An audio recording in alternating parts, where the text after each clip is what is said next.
In 1975, Swedish symphonic hard rockers Blåkulla released their singular album on Annette, and from the CD reissue, the bonus track Mars.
Okay, that was Mars by Blåkulla, and quite a piece that was. Very consistent through most of it. I mean, it kept on changing, but you had like this one main theme that just kept on getting modulated and thrown into different key centers. Like um, in one section played by the organ, and another played by the guitar.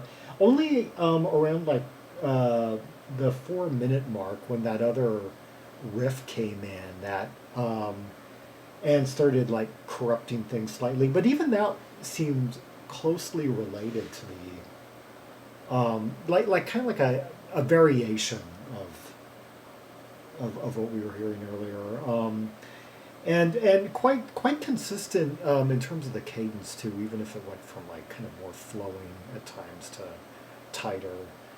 Anyway, it began with this very twisty melody that took us from C to D, um, and just going through like a really angular sequence of notes to get just um, to make that full step between C and D, and then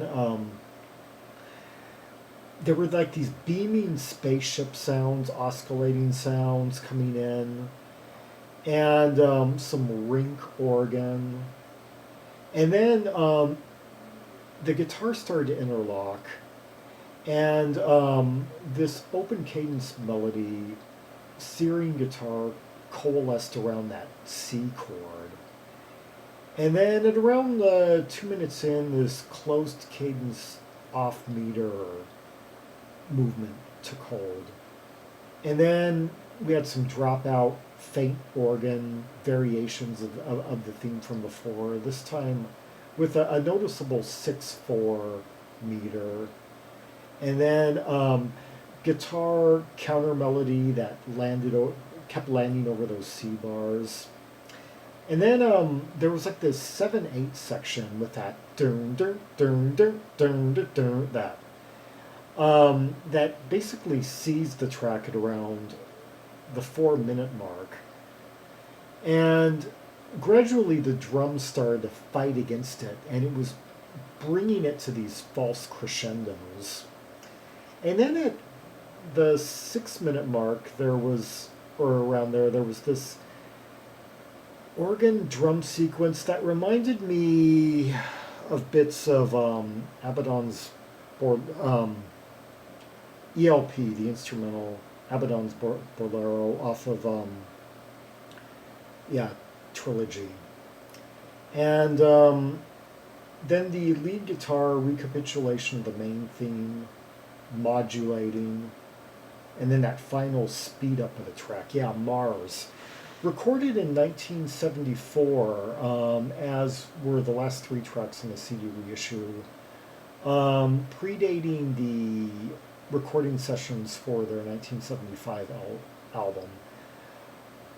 It's one of those cases where an album gets reissued and I end up liking the bonus tracks somewhat better. Yeah, two of my 4 favorite songs in the CD, 2 of them are from those last 3, Mars and Eidolon. Yeah, and they just kind of on those bonus tracks. I think they have a better integration of, say, the Yes influences and the Deep Purple influence. Yeah. Anyway, this band, one of many talented acts that emerged from Sweden mid-decade, and they kind of remind me somewhat of Tretioriga Cricket. Yeah, I had to have that name in front of me in order to even say it. Yeah. Anyway,